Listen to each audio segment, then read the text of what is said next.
Thanks very much, Tony, and to the team there at Engineers Ireland for the invitation to speak this evening. Really appreciate it. I've been an active member of Engineers Ireland for about 15, 20 years now coming on, and I just have to say it's been a privilege to be part of a lot of the training courses and seeing some of the experts that have presented at Engineers Ireland events over the years. And it's great for me to be able to give back something here now. So I hope that people hopefully learn a few things from this evening's discussion. It's probably a little less heavy on the electrical side than it typically would be, but I know we're covering the electrical and the energy, environment and climate division tonight. So hopefully you all get something out of it. Just to give a bit about my own background, I'm a civil engineer originally. I went to UCG in Galway, but while I was doing that, I quickly realized that my real passion was more in how we can decarbonize our energy system and in particular our electricity system. So after leaving Galway, I went and did a master's in UCD in power systems. So for those of you that might have done civil engineering, you might know that there's very little circuits in that course. So it took a bit of time to learn about electricity, how it operates and works, but ultimately became a power system engineer. And Engineers Ireland was super right throughout that in terms of learning from experts right across the energy system. So tonight, what am I going to talk to you about? I'm going to talk to you about what we do in Wind Energy Ireland, but also where we're at in the electricity system more generally, both today and where we want to get to into the future, some of the opportunities that arise from that, but then also some of the challenges that we're going to need to overcome. And then I'm also going to hopefully give a bit of a pitch on two initiatives that I'd really like support on, and I'm sure a lot of you would be very supportive of those when we get to them. So you might be asking yourself, who are Wind Energy Ireland if you haven't come across us before? So as Tony mentioned, we are the largest renewable representation body on the island. We've 200 companies that are in our members, and that ranges from all aspects of the onshore and the offshore wind supply chain. So you've got some of the largest developers in the country here, both domestically and internationally based developers. But then you also have the companies that are involved in delivering projects. So some of the safety companies, some of the haulage companies, the planners, the electrical design consultants, the ports that might be involved in bringing turbines to the island. Really is a broad church. It's filled with experts, I have to say, that I've learned loads from over the last 5 years when I've been with Wind Energy Ireland. So for any body that's out there and wants to learn a bit more about how we operate and how you can get involved in our own ecosystem, please feel free to reach out and contact me afterwards. Um, if we look at then just out into the future and almost what's driving me personally in doing what I do and why I want to work in Wind Energy Ireland, this is about the time in a typical presentation that you get the climate emergency slide. So this is the one for me that really sticks. It's from last year's IPCC report for anyone that hasn't seen it, and for me, it's the most gripping visual that I've seen on what it might mean for different parts of our society if we don't get a grip on climate change and try and manage it and mitigate it. So all of us would be aware of the various color-coded lines of temperatures increasing over time. But what the IPCC did was they looked at different scenarios that project that forward into the future and look at a possible world where we could have temperatures in the range of 4 degrees above pre-industrial times. If you take 2 degrees, which is our goal to try and stay within, and you put that in an Irish context, what that will mean for Ireland will be, on average, about one extra day a week of rain. And we don't have many more days to give away where it isn't raining. So, on average, one extra day per week where it rains. And when it does rain, it'll be much more intense. So, we saw the impacts of that just a couple of months ago in Middleton and in other places around Cork. So this is the challenge that we have to get ahead of. And why this graph was very meaningful for me is I've two young kids. One of them was born in 2020, and if you look at what the world might be when he is in retirement age, it's very different, and a lot of that world depends on what we do today. Uh, if you want to take the positive from that report, the really good aspect was that we have solutions in front of us that can address that. And if you look at the two best solutions to solving and addressing the climate emergency, it's wind and it's solar generation. Overwhelmingly, the cheapest solutions that we're already doing, we already know how to do them, and we've been doing them as a species for decades. So that's the positive news. So for Ireland to take that on one step further, what I'm hoping to show you over the next half an hour or so is that if you look at wind energy, it is our greatest asset in trying to respond to the climate emergency, both onshore wind, offshore wind, and of course, other technologies like solar are going to play a huge role in that as well. The other thing that I want to try to convince you of is that Ireland as a country will be energy independent. So at the moment, I'm sure many of you are aware, we import about 85% of our energy needs onto the island. So that's not electricity only, it's electricity, heat, and transport. And when you look at where our fuel mix is coming from, it's overwhelmingly coming from imported fossil fuels. And as a country, we spend about €1 million an hour on importing fuels to use in our transport and our heating systems, and of course in our electricity systems. So I think we can be energy independent. And if you look at when that will happen, that totally depends on the decisions that we make now. And we as a society, in government, as investors in various technologies, system operators, regulators, everyone has a role to play. And I'm sure many of you listening to this tonight have a huge role to play in deciding how and when that will happen. About 3 years ago, we started looking as an organization at what our vision was and where we wanted to get to. And we wanted to try to push the boundaries maybe of what we thought was possible at that point in time. And if you look at a lot of, again, the literature, the studies that are out there, it shows that as a society, we need to get to net zero by 2050. And to do that, the power system needs to be decarbonized much, much earlier uh, by then 2050, because the best way to decarbonize the heat sectors and the transport sectors are to put a plug on your end devices. So you have a clean electricity system, zero carbon, net zero ideally, and then you put a plug on that. You put a plug on your heating with a heat pump. You put a plug on your transport through an electric vehicle or an electric public transport mechanism. And where you can't put plugs on that, well, I've got some answers for you a little bit later on in the presentation. But we set a goal then to try to get to that zero carbon electricity system by 2035. That was 3 years ago. Is it still possible now, given how the pace at which we've expanded over the last 3 years? I think it's extremely challenging, but I do think it's possible in the mid 2030s. So whether or not it's 2035 or it's 2036 or 7 or 2038, is it doable by 2040? Yes. Should we be doing it by 2040? Yes.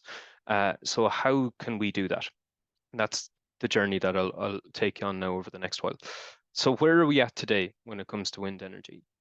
Well, last year was actually a record year for wind generation, and that's great. That's part of the good news story. So if you look at 2023, we had the #1 best year for the amount of power that came from wind energy on the island of Ireland. That amount of power then provided 35% of Ireland's electricity throughout the year. Many of you will be aware that in Ireland, we have a complicated electricity grid, I would describe it as. We're an island power system, which creates a lot of challenges for how we operate the power system. But we've got some of the best engineers in the world working on it in EirGrid, in ESB networks, to try to bring more and more of that renewable energy and non-synchronous generation onto the grid in wind and in solar. So although there's a 35% average there in terms of how much wind provided over the course of the year, at times last year, for the very first time ever, we had wind energy providing more than 100% of the electricity demand requirement on the island of Ireland. So that last year was the first time that happened. It only happened for a period of a couple of hours and a couple of times over the course of the year, typically around nights and evenings when electricity demand was lower and renewable energy was higher. But it shows it can be done. And growing upon that and building upon that, I know is part of EirGrid and ESB Networks plans. We also had over the course of December about 50% of our electricity coming from wind. And on Christmas Day, it was really interesting. We had 80% of our electricity came from wind energy on Christmas Day. So we had some of the greenest turkeys that we've ever had in Ireland on Christmas Day. How did we help achieve that? Well, again, if you look at some of the stats that we came out with last year, we added about nearly 300 megawatts of new wind farms onto the grid. We added a lot of solar energy and battery energy storage onto the grid too, and that really helped things. We had about a gigawatt of new onshore wind projects enter into the planning system last year, and I'll talk a little bit more a little bit later on about some of the challenges that those projects are encountering at the moment. And last year we also had on the offshore side our first ever auction for offshore wind energy, and it came in at a really competitive price of €86 per megawatt hour. What does that all mean for any of you that don't know how the electricity market works? I'll explain that very shortly as well.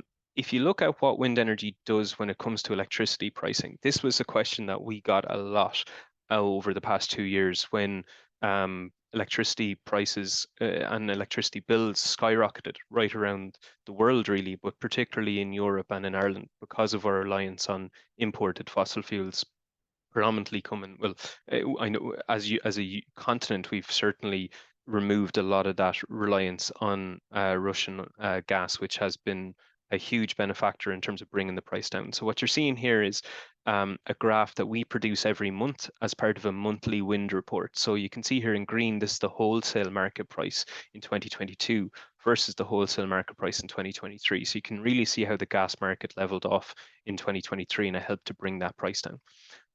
What you're seeing up at the top is a showcase of what wind energy does to that wholesale market price. So on the days when it's most windy on our system, the average market price is about half that of what it is on the least windy days when we need to rely more on the thermal fleet that's there on the island. So the more wind we can get on, the more that then brings down the wholesale market price. And that's one of the ways that renewable energy helps to drive value for electricity consumers. So it pushes off the most expensive fossil fuels on the wholesale market and then keeps on the more efficient fossil fuel plants that can offer energy for lower price and typically lower emissions as well. The other thing that renewable energy is doing, and this is the first time last year was where the PSO levy, if you look at your electricity bill, you'll see there's various components broken down as to what exactly makes up your electricity bill, and the PSO levy is part of that. In years gone by, that PSO levy was a cost to consumers. It helped to pay for renewable energy to get onto the grid for wind energy and for biomass. Last year was the first time that the PSO levy was a negative on bills, and that's because of new auction structures that have been introduced to take advantage of lower prices of wind and solar energy, so that when wind and solar are active, they are paid a fixed price, and then anything above that wholesale market price, that's paid back to consumers. So that was the first time ever last year. And then we also had an energy market revenue cap that was put in place during the high prices over the past few years, and then that paid back to consumers as well. So the story I'm trying to paint here is that renewable energy does help to reduce prices back to consumers. And a lot of that was shown then again in last year. So earlier this year, we got Baringa to look at a market analysis of what would have happened if you didn't have wind energy on the system. What would you have had to have done? And we as a country would have spent about 1.6 billion euro more on gas than we had to. That's the gas to generate the power, but then also carbon credits that you'd have to pay for in order to be able to use the emissions that come from that gas. We also saved on the island of Ireland about 5 million tons of CO2. So that's the equivalent of taking 1.9 million cars off the road. It's the equivalent of heating about 1.1 million homes on the island, or it's the equivalent of flying around the world 8,000 times if you wanted to do that. So there's a huge emission savings there from the wind sector today. So that's where we're at today. Where are we going in the future? What's the plan? So as a country, we have new climate legislation. We have the Climate Act that was brought in 2021, and then that set sectorial emissions budgets. So the power sector has a budget of carbon that we're allowed to spend between 2021 and 2030. And that is about 60 million tons of carbon that we're allowed to spend from 2021 to 2030. Currently, between 2021 and 2023, we've spent roughly about 27 million tons of that 60. or of that 60 that we have to spend. We now need to cut our emissions in half as a country by 2030, and the power sector needs to cut our emissions by 75%. So that's a big challenge. We need to go from where we started the decade. Every single year, we were emitting between 10 and 12 million tons. By the end of the decade, we need to finish with a power sector that emits about 3 million tons or less. So it's a really big challenge. To do that, we have government targets that we need to hit in terms of capacity. So we have an onshore wind target where we need to try to deliver 9,000 megawatts or 9 gigawatts of onshore wind by 2030. We have nearly 5 today. So we have to add on about 4,000 megawatts more over the next 7 years, which is a massive challenge. Um, an equally challenging objective that we have is offshore wind energy. So we have to go from nearly a standing start with offshore wind. We have one offshore wind farm at the moment in Ireland. It's 25 megawatts and it's in Arklow Bay, and it's been operational for about 20 years. It was the largest offshore wind farm in the world at the time when it was constructed, but we haven't built any more since then. So we have to build 5,000 megawatts, 5 gigawatts of projects, and I'll talk through where we're at with that a little bit later on.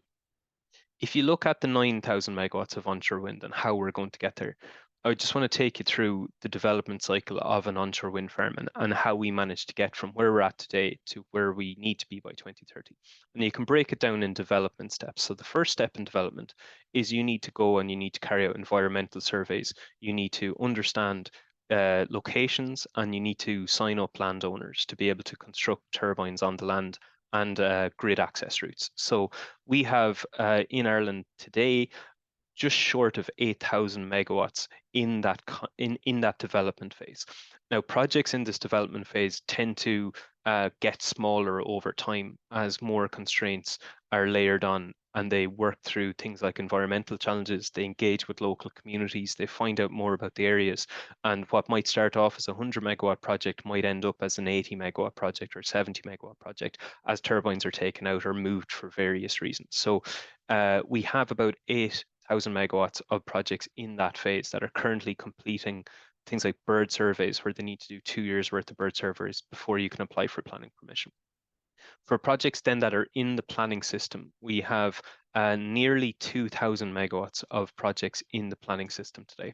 I should mention as well that the figures that I'm showing you here come from an annual survey that we carry out of our members who are developing these projects. These figures that I'm showing you at the moment are 2023. We're about to start our 2024 survey in this month. So I think we should have updated figures in about May, and we'll happy to share them with anyone that's interested at that point in time as well. So these figures are a little bit out of date as we move through it, but generally speaking, it just paints the picture of where things are at the moment. So we have just short of 2 gigawatts in the planning system. And at the time when we did the survey, much of that was actually still in the planning system since 2020 or before. We then have about just short again 2 gigawatts of projects that have planning permission, and they've also secured grid connection. So once you get your planning, the next thing that you need to do if you're a wind farm is you need to try to apply for a grid connection from ESB networks or EirGrid, depending on how large your project is. You'll either connect in at the distribution system or the transmission system. And then once you've got a grid connection offer and you're confident that you're going to be able to connect onto the grid, the next thing you need to do is to find a route to market. So you need to find out how you're going to finance your project. And that happens in two ways. It happens in a government auction through, it's called RES, the Renewable Electricity Support Scheme, where every year there's an auction and projects bid in, and then the cheapest, most effective projects win the auction, or you sign a corporate PPA. That's where you find a large energy user, typically on the grid, and they will pay you a fixed price for a certain period of time, and then they will benefit from the renewable energy that your project is generating. So we have about a gigawatt of projects with that, and that gigawatt will add on to this 4,600. So with a route to market and that are in construction, you're at about 5.5 gigawatts towards our target of 9. So we've work to do, and I'll get into that. Biggest takeaways from this is if you look right across the development spectrum, there's 11 gigawatts of projects in various stages of development, and we need about 4 to 5 to hit our target. So about half that needs to get through all of these steps by 2030. The biggest challenge that we have is overcoming a bottleneck in our planning system. And grid upgrades are going to need to be critical as well and reinforcing the grid. One thing that isn't widely known is that fourth bullet point down there is that offshore wind energy, if you look at the entire climate action plan that's there across electricity, heat, transport, built environment, all of the sectors that are covered in the climate action plan, onshore wind energy saves more carbon emissions than any other technology in that entire plan. So it's something that's often lost, particularly politically, where there's a lot of focus on offshore wind energy. We need to get behind and we need to continue delivering on onshore wind. Uh, we worked with KPMG last year on a report called Act Now, which we published in November. And it was a industry-wide stakeholder consultation where they engaged with experts from all aspects of the industry, not just the developers, but people in policymakers, system operators, people with real knowledge of how the grid works, how the planning system works, how land usage works. And in that report, they identified lots of various solutions for how we can speed up the development process of onshore wind energy. So please feel free. I'm not going to go into the detail of it at the moment, but feel free to check that out because there's dozens of really good examples in there on how we can improve things like our planning system or our grid system or make land usage better. And it also takes really great case studies from how other countries around the world. So in Europe, in Asia, there's some really great Japanese examples, or in the US or South America, how they've overcome some of these challenges that we're facing to try to get towards 2030. So that's onshore wind energy. Where are we at today with offshore wind energy then? So if you want to look at progress and what progress looks like for offshore wind energy, there's one graphic that I can show you. And the people that know what this is will know what it is. The people that don't, I'll explain it. So uh, we have a structure for offshore wind energy, which is breaking down development of projects into phases. So we had phase one. Phase one was 6 projects. There was 5 on the East Coast and there was 1 off the West Coast. And those 6 projects have been around for a very long time. 20 years in some cases they've been trying to build and to develop. Those 6 projects entered into the very first offshore wind energy auction last year. And those 6 projects are this year applying for planning permission. So they will all apply to Bord Pleanála for planning permission before the end of June this year. Last year we held an auction, and from that auction, 4 of the projects were successful. We had Nisa, which is just north of Dublin. We had Dublin Array and Codling, which are just south of Dublin, and we had Scourge Rocks off the west coast. The price that that auction delivered for was €86. What does that mean? I'll get into that in a second. There was 2 projects that were unsuccessful, but they're still moving forward. They're looking for corporate PPAs at the moment. So that's, as I mentioned on my last slide, where they'd have a contract with an off-taker instead of getting a financial contract with the government, which is what these 4 projects are benefiting from. So we've Oriel that is up near Louth, and we have Arklow, which is just off Wicklow. So those 6 projects are all going in for planning permission. If you take these 6 projects, what do they mean? So if you look at the price that I mentioned, the €86, this compares a version of the graph I showed a little bit earlier, which is our average wholesale price. The price that we got in that auction last year is substantially lower than the prices that we've been seeing at the wholesale level over the past 2 years. And if these projects were operational today, they would be getting that 86, and the difference there between the blue line or the green line, they would be paying that back to the consumer. So the consumer would be getting money because of these projects being there on the system. If you look at the carbon emissions, when those projects connect onto the grid by 2030, they alone will remove about 1 million tons of CO2 out of our power system. If they were connecting onto the system today, they'd take about 4 million tons off. But by 2030, we'll have decarbonized things with onshore wind and solar. So you're into about 1 million tons. They will power the equivalent of 2.5 million homes. We don't even have that many homes in Ireland. We've about 2.1, 2.2 million homes. So the power that they can produce is going to be a game changer, I think, for Ireland. In terms of community benefit and investment, this is something that isn't talked about that much, but it'll cost about €9 billion of investment to build those projects. And they will pay about €24 million per year to local community benefit funds in the area. So that'll go to GA clubs, it'll go to investing in retrofit schemes. It'll do a lot of good to coastal communities around the island. And then the final thing is jobs, and I'll touch a bit more on this a little later on, but anticipating about 2,200 construction jobs and 600 permanent jobs from O&M basis and maintenance of those wind farms over the course of the next 20, 30 years. So that's where we're at with offshore wind today.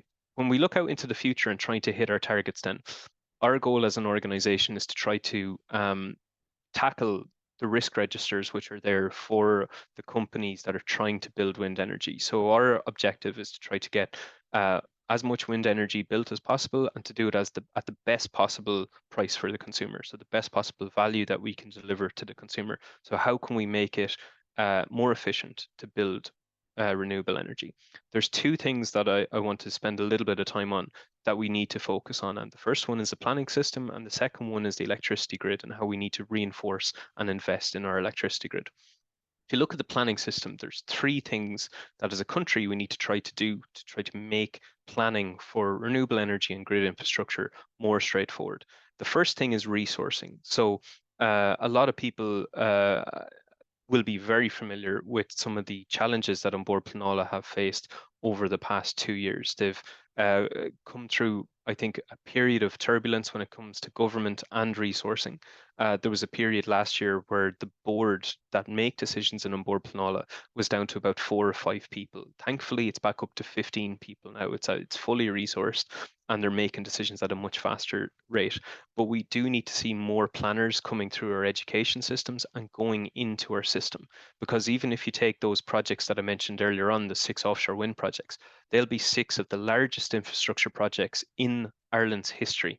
And they'll require planners on the development side, but also planners on the state side to be able to assess robustly the planning permissions that are going into them.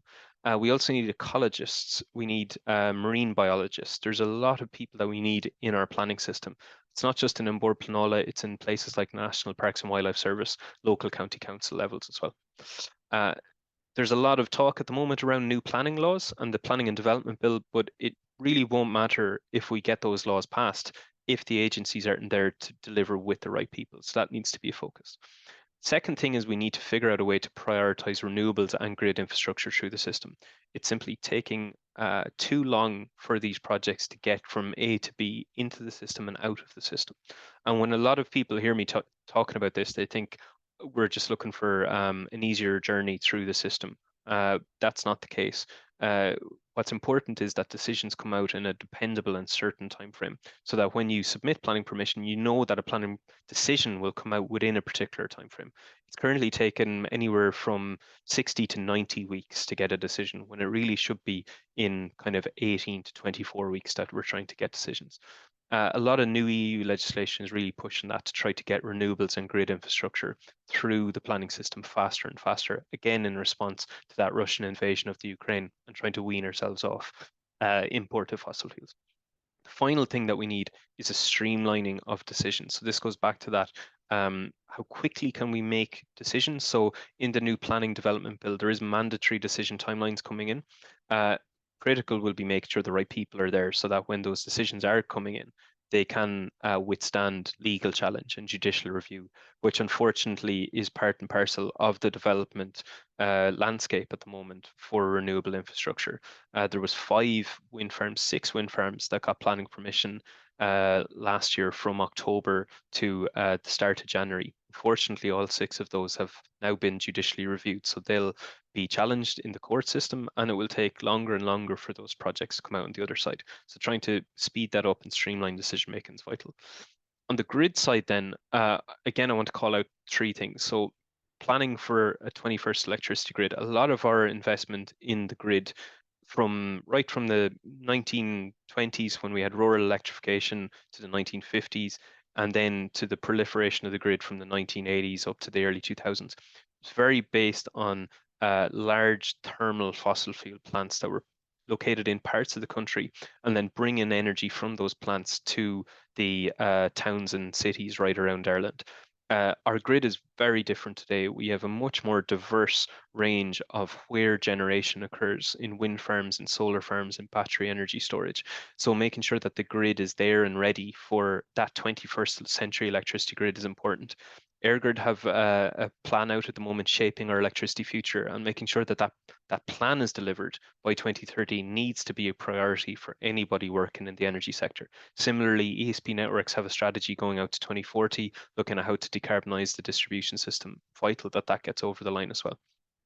Resourcing and efficiency is going to be important there. We need more electrical engineers. So on the electricity or the electrical division in Engineers Ireland, please keep promoting the work that you do, the jobs that you have. Talk to local schools, talk to local colleges, because we need more people to be doing electrical engineering, mechanical engineering, and we need more people in the sector. Other areas like the CRU or DEC, policymakers, energy market specialists, all of that's going to be vital to get it up and running. And then the final thing I want to touch on is support for building the grid. So if a lot of you might remember Grid 25, it was a plan released in 2008 to get a system built for Ireland for 2025. A lot of projects were launched at that, and there was a real big kickback in terms of public opposition. We had very limited political support, in particular at the time, for grid infrastructure. And that needs to change, because there are going to be projects that we need to build as a country, which may not be I'd say politically supported, and we as people that benefit from a society where we have a very secure supply of electricity, where we have a decarbonizing supply of electricity, we need grid. It is the heartbeat of how our country works, and building the grid needs to be something that we're all focused on. So critical projects like the North-South Interconnector and others that will be launched, the grid is going to be the enabler for how we can decarbonize our country, maintain security supply, and continue to grow our economy. So focusing on grid is going to be critical. And I'd just like to draw your attention to a project that we supported last year together with Engineers Ireland and Chambers Ireland and many other people, and that's called Build Our Grid. So what is Build Our Grid? Well, you can, after the session, go onto the website here, buildourgrid.ie. It is a mobilization of parts of the economy and society that are supportive of building grid infrastructure, both at the transmission level and at the distribution level. There is a website up and running, there's social media up and running, and the overall objective is to try to get people activated so that they can support the development of the electricity grid.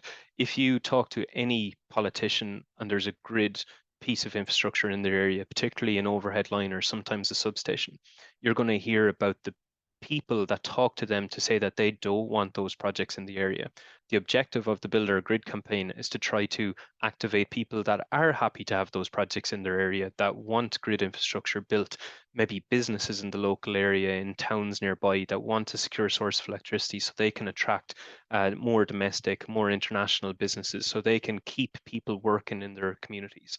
So I just encourage everybody to go on there, visit buildourgrid.ie. It's something that Engineers Ireland and we in Wind Energy Ireland are very, very supportive on. The good news, if you look at all of those policy challenges maybe that I've set out there in grid and in planning, if you can overcome those, then the support for renewable energy is massive. And I just wanted to touch on that for a second, because very often we get asked questions around, is there support there for renewable energy? And overwhelmingly, the answer is yes. So we do an independent survey is carried out every single year of people and their views on wind energy. So 4 in 5 people in Ireland are in favour of wind power. If you look at offshore wind energy, over 80% of people believe that they're going to help energy security and they're in favour of the development. We often get a question then asked, what about people in areas right beside wind farms? How do they feel? 60% of people would be happy to have a wind farm in their local area. Then there's a grey zone of people that are undecided, but there's just 5% of people that would actively oppose it. So that's 1 in 20 people. If you try to find anything in Ireland that you want to build, and 1 in 20 people oppose that, I think you're doing really well there. So I think more and more people are realizing the benefits of renewable energy. Similar figures for solar, similar figures for storage. So the benefits there, cheaper electricity, reducing CO2 emissions, good for the environment. I think they're really becoming quite widespread, and people have become much more conscious of this over the past few years in particular, because of that energy price crisis, but also with climate change becoming more and more of a factor in our day to day. So that's the positive outlook for maybe how we can get our 2030 targets. But if you want to look beyond 2030, what do we need to start thinking about? Because the goal is always a net zero carbon electricity system, just to bring it back to where I started. And to do that, there's enablers that we're going to need. And the first one is going to be critical, and that's zero carbon system services. What are zero carbon system services? I'm sure many of you are asking. Um, they are the non-energy components to our grid. So inertia, voltage, ramping, different types of services that can be provided. Typically, they were traditionally provided by coal, by gas, by oil plants. It was just part of how a synchronous machine works. When you take a synchronous machine off the system, you're left with non-synchronous devices, be that interconnection, battery energy storage, wind or solar. So we need those services from something else. So we need to deliver things like synchronous condensers for inertia, STATCOMs for reactive power, fast acting, be it battery energy projects or another energy generating device for things like ramping capability, which is really important.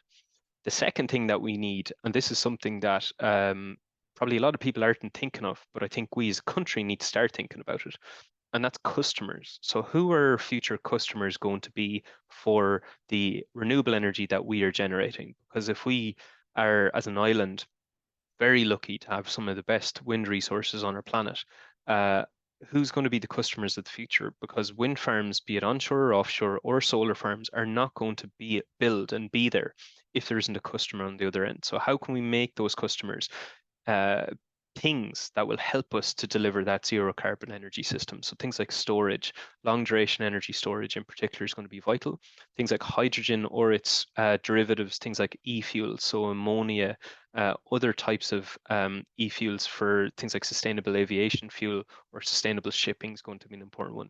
And then, of course, interconnection so that we can support wider European decarbonisation.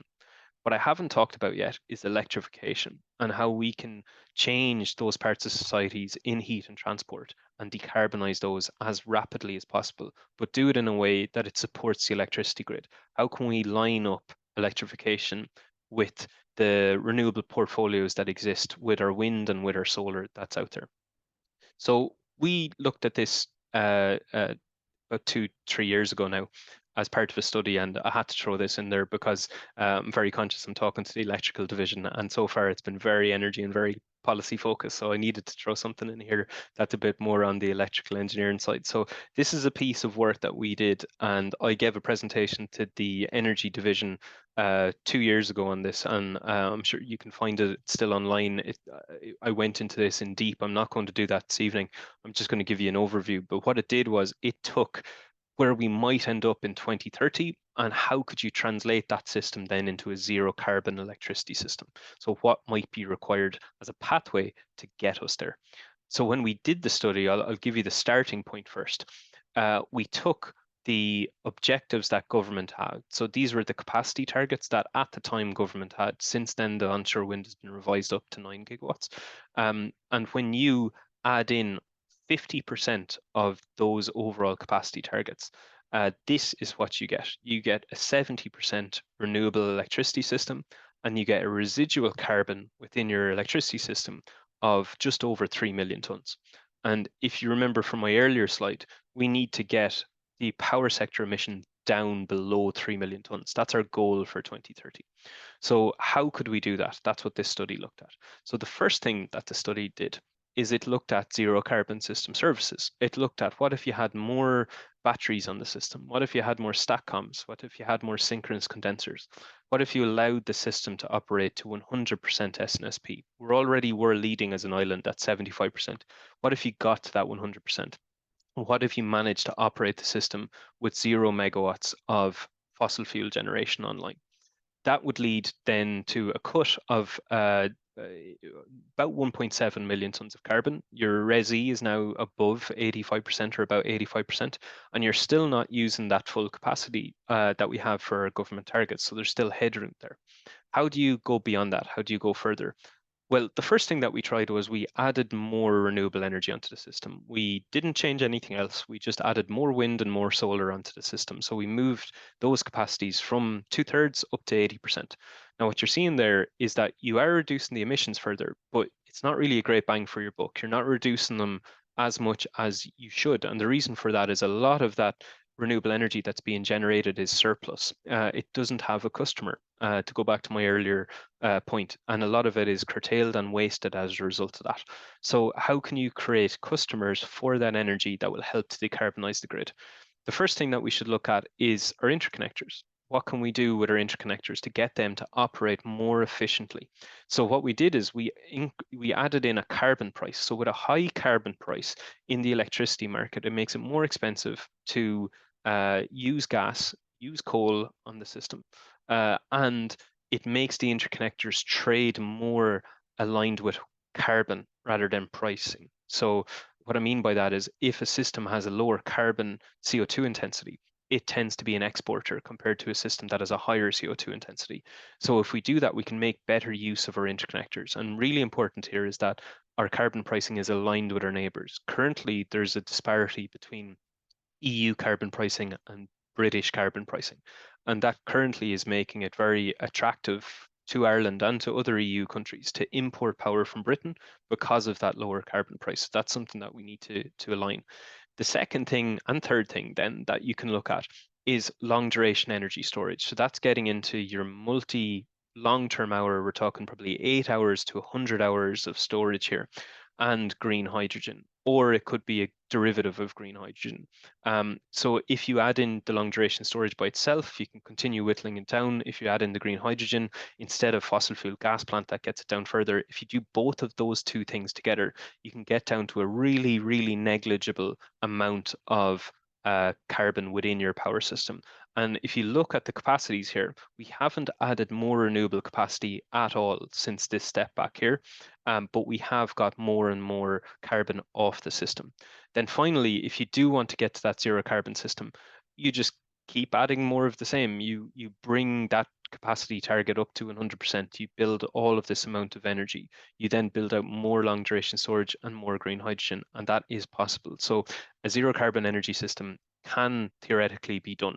Um, we also looked at things like the pricing of this. Is it cost effective? And the answer is it actually is. You'd save, as I mentioned on my earlier slide, you save about 200 million euro per year doing just this less than 2 million ton scenario. If you reinvest that 200 million euro per year into these technologies, then you can do it at a cost neutral point for the consumer. So as I mentioned, there's loads of more details on that in the report. I won't go into it for now.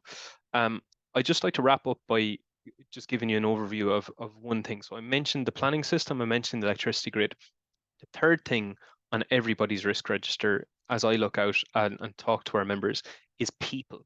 And not enough people working in the sector. So we started a new initiative last year called Work in Wind. And Work in Wind is all about how we can attract people into the sector, be it engineers or planners or ecologists or people working on community engagement, or lawyers or economists, right around the entire energy ecosystem. We need more people working in the sector. If you look at where onshore wind energy is at the moment, there's about 5,000 people working in the sector. We need to grow that up to about 7,000 people by 2030. We did a report with KPMG in 2021 outlining some of the benefits that onshore wind energy brings to the society. Key thing here, going from 5,000 to about 7,000 jobs. We need 2,000 more people just in the onshore sector. To hit our 2030 targets for offshore wind energy and to become that global leader, you're talking about another 5,000 people working on offshore wind projects and an investment of over 20 billion in various things like the grid and like the projects to be able to deliver that. And then by doing that by 2030, we're also going to be kickstarting new industries in floating offshore wind and in green hydrogen, which will then unlock more and more jobs out into the future. Two critical enablers I just want to draw your attention to on these are: one, there's a national offshore wind industrial strategy coming out very soon in coming days. hours potentially. So just keep an eye out for that, because that's going to paint a picture for how we as a country are going to try and capitalize on our offshore wind opportunity. And then the second thing is we've just published a report together with Green Tech Skillnet and BVG Associates outlining the different types of jobs that are going to be there in the sector and the training pathways that are there. So if you're a young engineer and you're listening to this, then you can get involved and you can understand more what your career would like to be. The website is there for anyone that's interested in it, workinwind.ie. Really cool thing that you can do in it. We have a section called Picture Yourself in Wind. It's a short quiz that you can take to try to understand if you like working with people or working, let's say, by yourself, or if you're analytical or you're more into community engagement. It'll give you the different types of jobs that are there in the sector and the courses that you can do to get into those types of jobs. So have a look at it. We're doing a bit of promotion on it, and you might see it in Dublin Bus or a Dart or a local newspaper, but we need more people in the sector. So I hope over the last 35, 40 minutes or so, I've just given you an overview of the reward that we can get for Ireland, and it can really be great. We will be energy independent, but when that happens depends on the decisions that we as a society and as a sector make now. So hopefully we make the right decisions and we can get to that energy independence as fast as we possibly can. Thanks very much, and I'll hand you back, I think, to Donal and Tony.